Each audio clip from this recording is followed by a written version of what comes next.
Omukulu Muhammad Nsereko agaanye okuzikiza ku nsonga za Fred Kajubi Lumbuye era omukulu ono yennyini yeeyongedde okulumbira ddala Lumbuye. Waavuddeyo n'agamba nti ensonga z'omuntu yenna aneetantala ozitwala ku fulo ya paaliyamenti ajja kuttunka naye okukakkana ng'omuntu oyo ayina omusasula obukadde obusukka 200. Gwe yonna gy'osinziira okubanga weekumidde ku mukutu ogwewayo okubanga gukuwa updates zonna ezigenda maaso mu ggwanga lyattu Uganda. Tugamba bugambi ekyo ky'okola mwattu okola ky'amaanyi era tugamba nti gwe omupya ku mukutu guno subscribinga olikinge onyige n'akakade osobole okubanga updates zonna tozisubwa era olina n'okomentinga otuwe endowooza yo ku nsonga eno. Omukulu Muhammad Seggirinya amanya Muhammad Nsereko yeewaddeyo okubanga arostinga omukulu Fred Lumbuye naddala nga ayina omwaganya nti essaawa zino Lumbuye taliiwo. Amawulire ge tuzze okutuusaako olunaku olwaleero ge g'omukulu ono MP Muhammad Nsereko bwe yavuddeyo n'agamba nti lwaki Lumbuye mu 2016 teyavaayo n'asiikinga asayiramu. N'abuuza ekibuuzo nti ebiseera ebyo teri yali amunoonya, lwaki ate essaawa zino lwatandise okubanga anoonya asayiramu? Owulira, n'agamba nti buli omu yali akimanyi nti omukulu Lumbuye akola ku mobile money oba money changer, era n'avaayo n'agamba nti I want to sit on the floor of parliament and I find any MP saying this goon is a human rights activist. N'agamba nti ayagala agende ku fulo ya paalamenti era agezeeko asangeyo memba yenna owa paalamenti avaayo n'agamba nti omuyaayo ono Lumbuye nti y'omu ku balwanyirizi b'eddembe.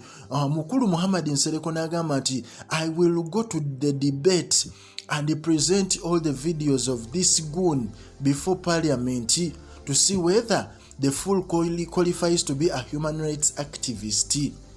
Wulira, omukulu Muhammad Nsereko n'alumbira ddala n'agamba nti ajja genda debatinge era ajjeyo obutambi bwonna obw'omuyaaye. Omanyiye Lumbuye amuyita muyaaye, n'agamba nzijeyo obutambi bwonna obw'ono omuyaaye wali ku paalamenti era neebuuze oba omusirusiru ono atuukana ku mutindo gw'okubeera omulwanyirizi w'eddembe. Omusajja mukambwe nnyo Nsereko, tetumanyi Fred Lumbuye yamukola ki, naye kyonna kye yamukola kikulu. Naye ate olunaku olwaleero afunye omwaganya nti Lumbuye akyali mu misango gye wali ettaki, naye kwe kusobola okubaako eddoboozi lyawanika ng'alyolekeza omukulu Fred Kajubi Lumbuye. Owulira, omukulu ono n'agamba nti you insult me, you pay 200 million. N'agamba nti omukulu ono buli lw'anaamu insultinga oba n'amulumba ayina okusasula miliyoni 200. N'agamba nti ne wana insulting omuntu yenna omulala ajja kusasula miliyoni 200. N'agamba nti era ne wanaavaayo n'apostinga ekifaananyi kye ku social media page ye ajja kumusasuza. Wulira, omusajja abadde mukambwe nnyo ng'ayogera ebigambo bino, naye tetumanyi ensonga zino zaavaawa oba ziragawa. Naye ffenna tumanyi omukulu Kajubi Fred ye ng'omuntu yavaayo n'asobola okubanga alwanirira abantu ab'enjawulo oba ng'ayina ne information gy'aleeta. Aleeta information gy'oba tomanyi, ogenda okkizuula mu maaso awo ebintu ebimu by'aba agambye ne bisobola okubanga bituukirira.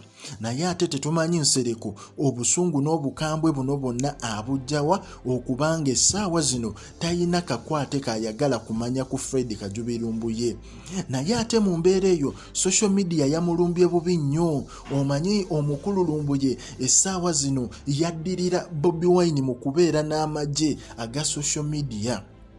So omukulu Fred Nsereko oba omukulu Muhammad Nsereko bamulumbye bubi nnyo ku social media, ne bakuba obufaananyi obulaga nga bwafaanana, ne bamukola buli kimu, ne bamwogerera ebigambo ebikambwe. Naye ffe wano ku Project Media tukuwa buli update egenda maaso mu ggwanga, naye nga ye Nsereko alemeddeko era alemereddeko ddala ku nsonga ya Lumbuye, era y'omu ku basajja mu background abasajja emekete abaavuddeyo nga bakuba amasimu nga bakwasaganya ensonga y'okuba nti omukulu Fred Lumbuye atuuka mu ggwanga Uganda, naye ng'ate n'ab'ekisinde kya National Unity Platform nga bakulembeddwamu omukulu Zaake n'abaana abali ettaki omuli Bapato, omuntu wa wansi n'abantu ab'enjawulo, nabo baasazeewo ne bafuna looya Omumerika ne basimba ekkuuli eritakkiriza Lumbuye kutuuka mu ggwanga Uganda.